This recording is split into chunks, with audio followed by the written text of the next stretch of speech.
Je sais qu'en ce moment, on parle beaucoup de la frilosité actuelle envers le produit, où on a envie d'accélérer un peu, de faire un peu moins de discovery. Vu que tu es dans une grande équipe, ça peut partir dans tous les sens. Ça sera moins scolaire, ça sera plus pragmatique, et on ira plus faire évoluer notre écosystème pas à pas, brique à brique.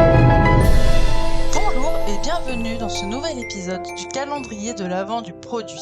Pour cette seconde édition, j'ai eu le plaisir d'échanger avec 24 nouveaux passionnés que vous découvrirez jour après jour. Et aujourd'hui, je suis avec Clément Rollin, Product Manager chez Wivo et France Télé. Salut Clément, comment ça va? Ça va très bien, et toi? Bah super, merci. Est-ce que tu peux te présenter en quelques mots? Yes, alors je m'appelle Clément Rollin, j'ai 35 ans, ça fait à peu près 11-12 ans que je travaille dans l'IT, et on va dire à peu près 5 ans que je fais du produit. Et du coup, comment t'as découvert le monde du produit? Alors j'ai un background plutôt littéraire, je suis historien de formation, j'ai commencé à rentrer dans l'IT plutôt sur un mode projet un peu classique, donc on était déjà dans l'agilité, donc il y avait déjà toute l'organisation en Scrum, Sprint, le découpage PO, Scrum Master, etc. Mais on n'était pas encore en train de faire du produit. C'est venu petit à petit. Déjà, je me suis pas mal habitué à tout ce qui est justement l'agilité, travailler en sprint, les US, etc. C'était pas du tout inné. J'ai dû apprendre un peu sur le tas, comme beaucoup de personnes. Et petit à petit, au fur et à mesure que j'ai commencé à maîtriser cette partie-là, déjà moi m'interroger sur ma manière de travailler, ma manière de délivrer des features, voir ce qu'il y avait derrière. Il y avait pas mal de frustration justement sur le fait de délivrer beaucoup de features et pas forcément mesurer ce qu'on fait, pas forcément aller analyser derrière comment ça allait être utilisé, tout ce genre de choses, ou même pas forcément encore faire beaucoup d'UX ou d'entretien utilisateur très poussé. Donc j'ai commencé à avoir cette curiosité-là et à aller chercher de l'info. Donc je savais pas encore que ça s'appelait du produit, mais je commençais à me poser des questions autour de ça. Et du coup, naturellement, en me posant ces questions, j'ai commencé à apprendre des choses qui, encore une fois, du coup, n'étaient pas encore estampillées produits. Et petit à petit, je saurais même plus dire quand la bascule a commencé à se faire, mais en continuant de m'intéresser à toutes ces choses-là, j'ai commencé à comprendre que ce que je cherchais et les connaissances que je commençais à avoir, bah ça avait un nom, c'était le produit, et bah voilà, du coup c'est comme ça que je suis rentré dedans. Donc j'ai commencé à faire des choses sans le savoir, et ensuite j'ai commencé à vraiment basculer dedans avec des missions vraiment estampillées product. T'as vécu la transition produit en même temps que ça a commencé en France. Peut-être un petit peu, ouais. Alors je saurais pas resituer exactement. Alors dans mes premières années, j'étais en consulting dans des grands groupes et effectivement, on n'en parlait pas encore, ou en tout cas dans notre sphère, c'était pas du tout le cas. Je pense qu'on était encore dans la transfo agile parce que c'est des choses qui prennent énormément de temps dans les grands groupes. Il y a beaucoup d'adaptation qui se fait. Donc effectivement, le produit, c'est un mot que j'avais jamais entendu. Et c'est effectivement petit à petit que j'ai commencé à l'entendre. Donc ça devait être à l'époque où il me semble quand j'étais chez Société Générale, il y a à peu près 5-6 ans que j'ai commencé à en entendre parler, effectivement. Donc, visiblement, ouais, ça correspond à peu près à commencer à être bien connu en France, ouais. Et du coup, est-ce que tu peux m'expliquer quelles sont tes missions et sur quel produit tu travailles chez France Télé? Yes, alors du coup, chez France Télé, je suis sur toute la partie replay. Donc en fait, tous les contenus qui passent à l'antenne ou qui sont exclusifs 100% numériques, je fais partie de l'équipe en fait qui les fabrique et les met en ligne auprès de tous nos partenaires. Donc c'est un peu sur le chemin critique de leur mise en ligne. Et donc c'est non seulement la fabrication et mise à disposition, mais aussi de toute la data qui va avec. Donc par exemple une vidéo, ça s'accompagne d'un titre, d'un casting, donc de métadonnées éditoriales, mais aussi de métadonnées techniques. Donc je suis dans l'équipe en fait qui centralise tout ça et qui envoie tout ça à nos différents partenaires. Et dans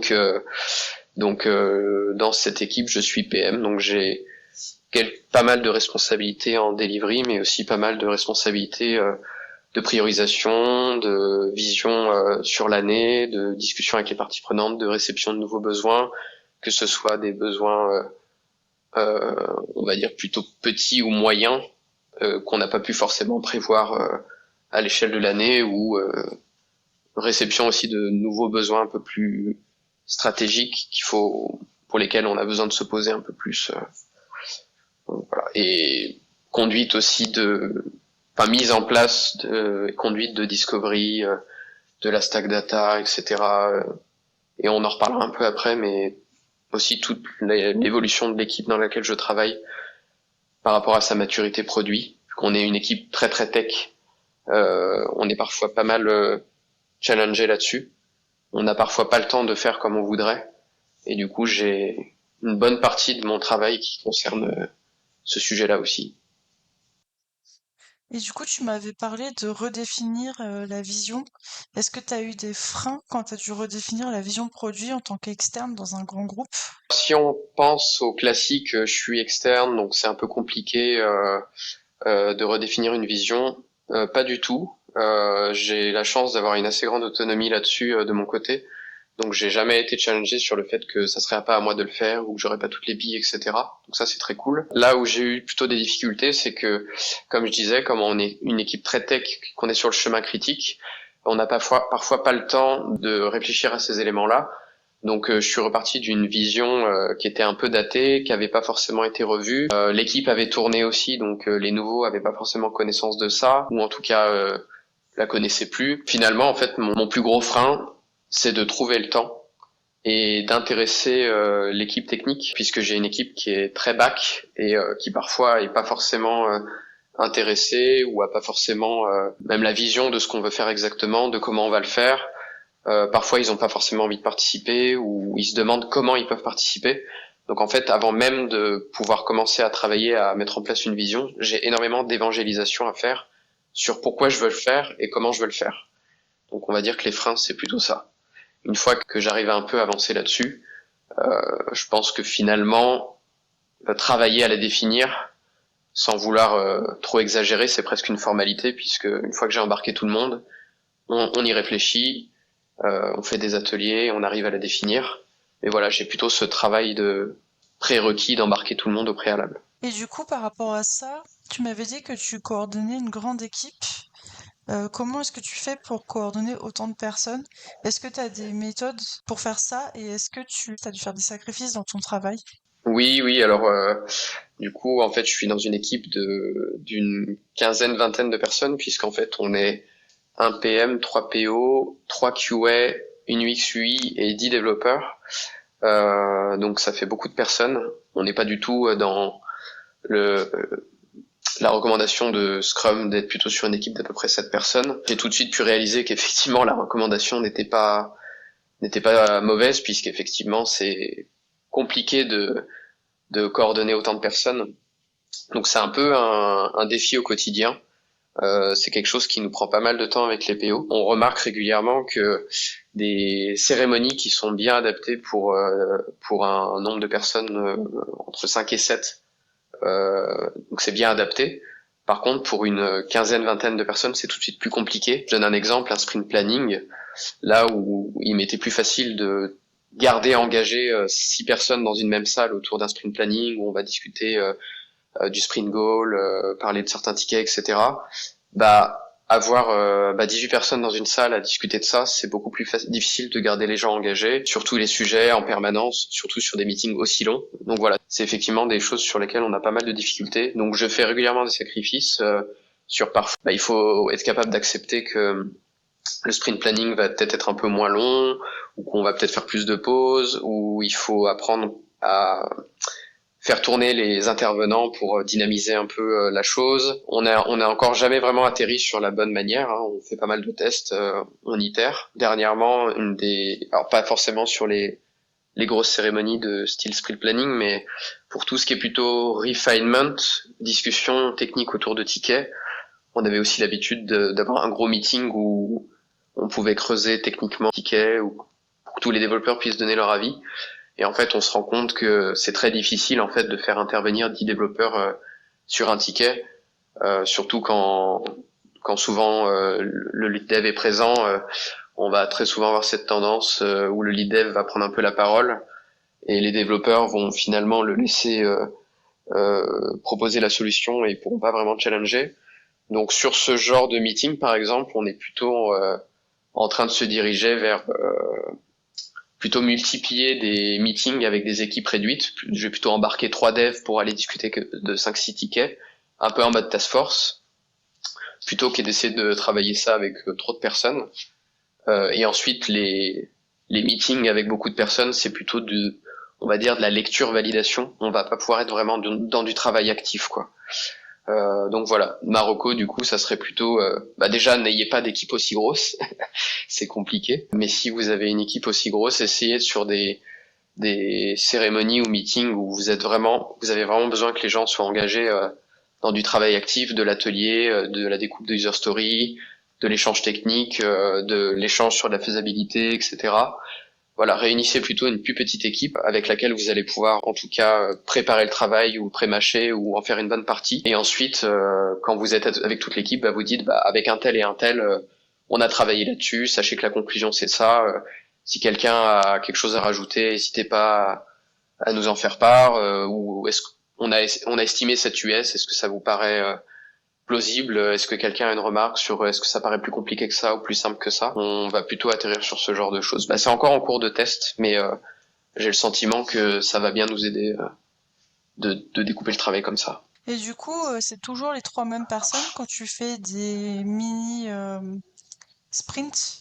Ouais, non, l'idée ça va être de pouvoir justement répartir un petit peu. Sinon, on retombe aussi très vite sur le fait de solliciter les mêmes personnes qui sont toujours présentes et qui du coup d'ailleurs ont beaucoup plus de meetings et qui sont plus en prise avec les US, les besoins, etc.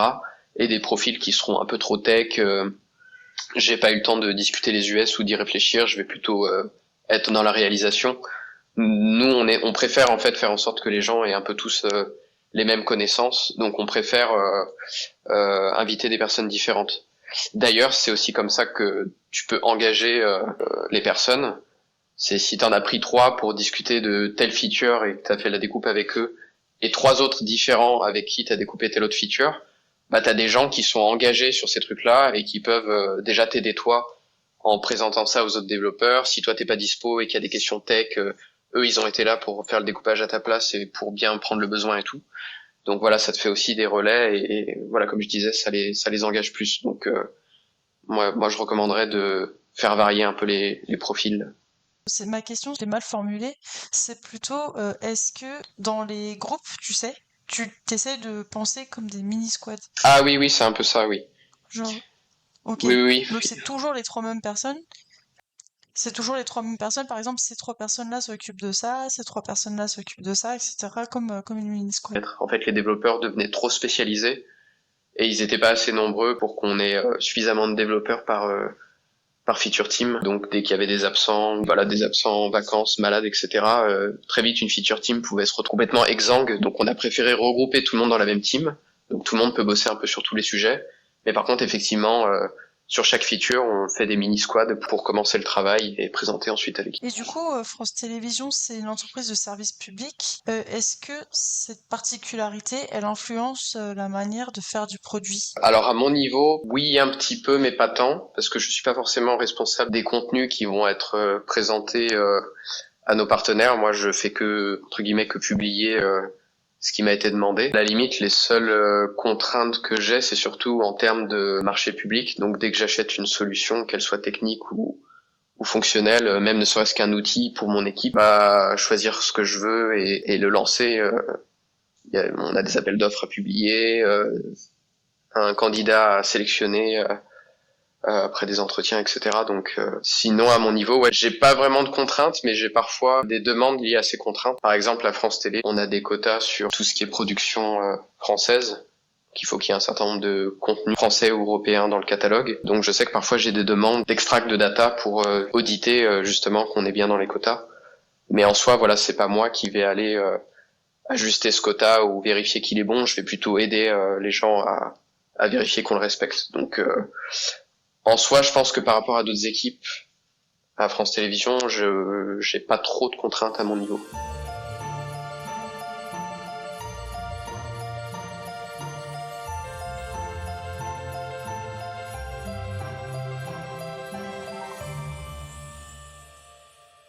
Passer à la partie 2 sur la vision produit. Quel conseil tu donnerais à quelqu'un qui se lance dans le produit aujourd'hui et en particulier dans une boîte de conseil? Déjà, je recommanderais ça dépend aussi du profil, mais je recommanderais de faire pas mal de veille et de s'informer, parce qu'on a la chance d'avoir un écosystème assez actif où il y a énormément de contenu.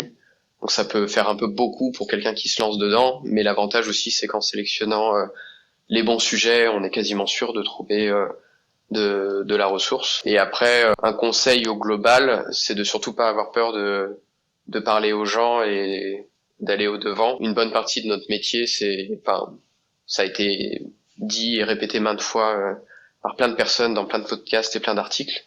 Donc je vais rien dire de neuf, mais je le vis tous les jours. Une grande partie de notre travail, c'est d'aller parler aux gens, de comprendre leurs problèmes, d'aller saisir les opportunités.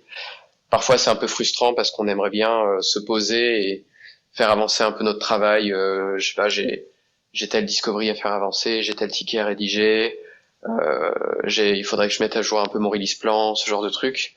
Mais voilà, c'est toujours en allant parler aux gens qu'on fait avancer les choses, qu'on comprend quels sont leurs problèmes, où ils en sont. Euh, voilà, beaucoup de communication. Bon, voilà, globalement, c'est le conseil que je donnerais. Et du coup, comment est-ce que tu vois le monde du produit évoluer? Je sais qu'en ce moment, on parle beaucoup de la frilosité actuelle envers le produit, où on a envie d'accélérer un peu, de faire un peu moins de discovery, ou de mettre un peu de pression pour qu'elle se fasse plus vite, etc. Alors, à mon niveau, je le vis un peu dans le sens où, comme je suis dans une équipe très tech et qui est sur un chemin critique de prod, j'ai de toute façon de facto cette contrainte-là. Après, ce que je peux dire là-dessus aussi, c'est que c'est sûr que c'est un peu frustrant dans le sens où parfois on nous donne moins le temps de réfléchir au sujet qui nous intéresserait nous. Mais ce qu'il faut se dire aussi, c'est que c'est là aussi où on a de la valeur ajoutée. Quand on est sur un chemin critique de prod, voilà, ça peut être un peu frustrant de moins avoir le temps de réfléchir. Mais la valeur ajoutée qu'on a justement, c'est que les choses se passent bien, qu'il y ait une bonne qualité de service. Donc c'est pas forcément une mauvaise chose tant qu'on le met aussi dans sa vision et dans ses objectifs au niveau de l'équipe. Après, au niveau de l'évolution, comme comme moi j'ai découvert ça petit à petit aussi, c'est sûr que il y a 5-6 ans, je savais pas encore que ça s'appelait produit, donc peut-être qu'on n'en parlait pas assez et que du coup je l'avais pas forcément détecté. Maintenant l'écosystème, c'est probablement aussi qu'on fait partie un peu de ce microcosme-là, mais il y a vraiment vraiment beaucoup de contenu. Je suis même pas forcément abonné à toutes les newsletters ou tous les podcasts, mais rien qu'au petit nombre auquel je suis abonné, je reçois régulièrement des choses. Donc, je pense que c'est ça qui a le plus changé en fait. C'est, on est enfin, c'est un écosystème, enfin, c'est un milieu qui est de plus en plus connu. Il y a de plus en plus de ressources. Il y a peut-être aussi de plus en plus de gens qui ont envie de faire ça. Paradoxalement aussi, il y a on commence peut-être à être un peu saturé parce il commence à y avoir beaucoup de candidats sur le marché. Donc à voir comment ça va tourner avec justement ce contexte actuel de retournement un peu économique et de volonté d'aller un peu plus vite. Peut-être qu'on va se diriger vers des profils où je sais plus qui disait ça, c'était peut-être Rémi Guyot récemment sur LinkedIn. Mais on va peut-être se diriger vers des profils donc qui ont le mindset produit, qui n'ont pas forcément besoin de dire qu'ils en font pour le faire et qui vont s'adapter en fait pour faire de la delivery de qualité et pour faire de la discovery intelligemment et rapidement pour assurer un peu dans le contexte actuel où on n'a pas forcément le temps de faire des discoveries sur plusieurs semaines. Donc ouais, ça peut potentiellement évoluer par là. Moi de mon côté, ça me choque pas vraiment. Je comprends en fait les impératifs métiers et économiques qui nous contraignent dans ce sens. Et je pense que c'est pas forcément opposé quoi. Enfin je sais pas comment je pourrais le dire, mais je pense qu'on peut se diriger vers des profils comme ça sans forcément renier la manière dont on travaille. C'est plus une agilité de travail. Je dis ça aussi parce que j'ai vu quelques posts LinkedIn en ce sens où on dit que voilà, dans le produit, on passe trop de temps à faire de la disco, on fait plus de delivery et du coup, on a eu quelques posts qui disent que faut pas oublier que la delivery, ça reste important, etc. On disait que on avait lu beaucoup trop de contenu qui vendent du rêve en mode oui, le produit c'est ça, il faut pouvoir faire ça, etc. Et les gens se disaient ah oui, mais du coup si je fais pas ça, je fais pas de produit, donc faut absolument que je le fasse chez moi. Mais ça prend du temps aussi de faire évoluer ça dans sa boîte, donc on est frustré. Finalement, en fait, je pense que dans les mois ou années à venir, on va arriver en fait à se réconcilier avec nous-mêmes et apprendre que c'est pas parce qu'on fait pas du produit comme c'est écrit dans les livres et dans tous les posts LinkedIn et dans tous les podcasts qu'on ne fait pas du produit et que on peut y aller étape par étape, c'est pas grave. Ce sera juste moins scolaire, en fait. Ça sera moins scolaire, ça sera plus pragmatique et on ira plus faire évoluer notre écosystème pas à pas, brique à brique. Donc à un moment, peut-être que j'aurai une équipe plutôt born and delivery avec une très bonne stack data, mais on sera pas très bon en UX, on sera pas très bon en priorisation, on sera pas très bon en discovery, mais on aura déjà un socle très bon sur la delivery et la data, donc petit à petit on pourra aller s'améliorer sur le reste, et c'est pas grave si on n'est pas encore au top sur le reste, ça va venir petit à petit. Il faut accepter que ça se fasse pas d'un coup comme ça, on change pas forcément les mœurs et les habitudes d'une équipe ou d'une boîte en un claquement de doigts. Je suis arrivé un peu la fleur au fusil il y a un an dans mon équipe en me disant oh là là, il y a plein de trucs à faire, etc. Il y a un an, maintenant, je vois que j'ai encore beaucoup de chemin à parcourir, j'ai fait beaucoup de choses, je fais pas encore forcément du produit comme je le voudrais, mais c'est pas grave parce que j'ai appris énormément. J'apprends toujours petit à petit. Je trouve des moyens de faire du produit sans forcément le dire ou en faisant différemment de ce que je pensais. Et c'est génial.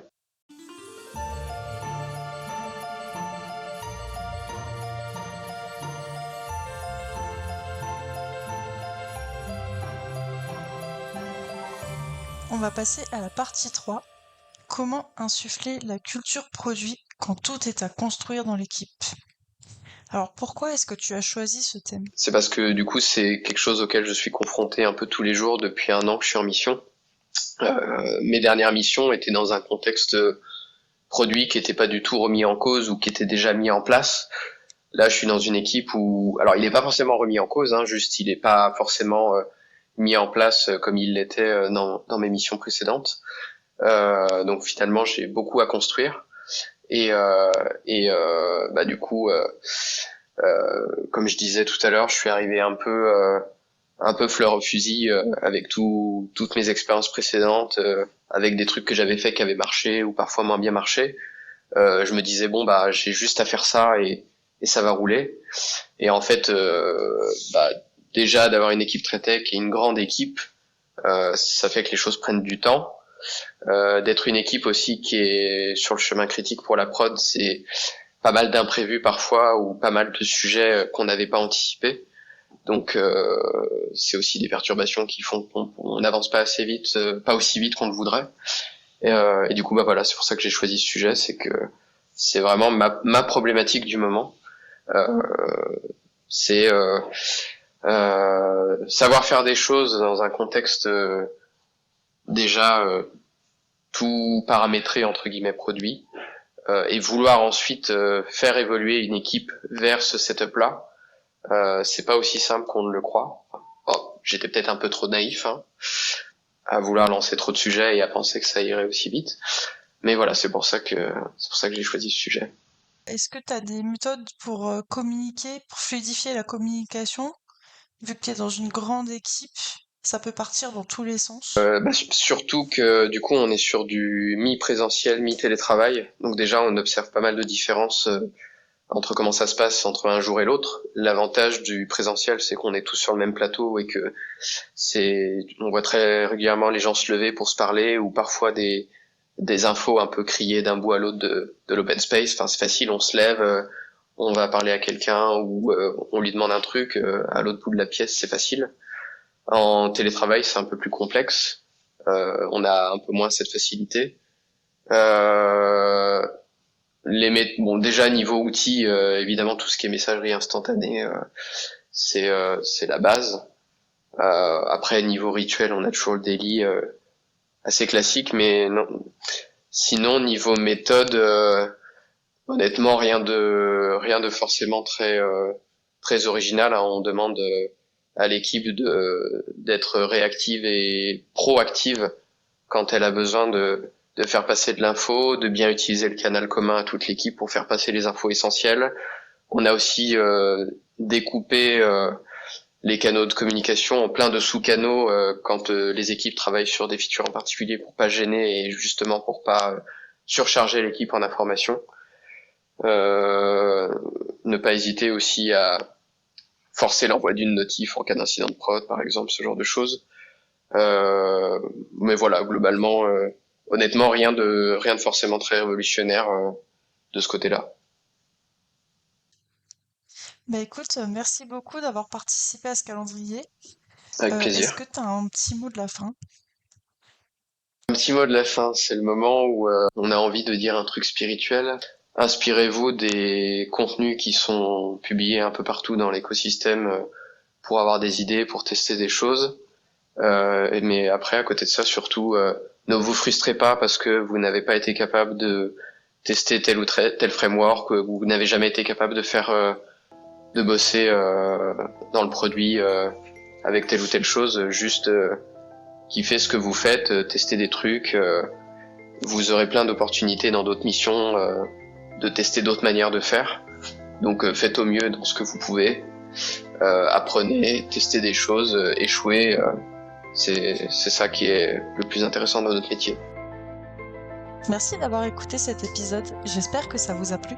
Vous pouvez retrouver un résumé en vous inscrivant à la newsletter sur afternoon.pm. À demain pour un prochain épisode.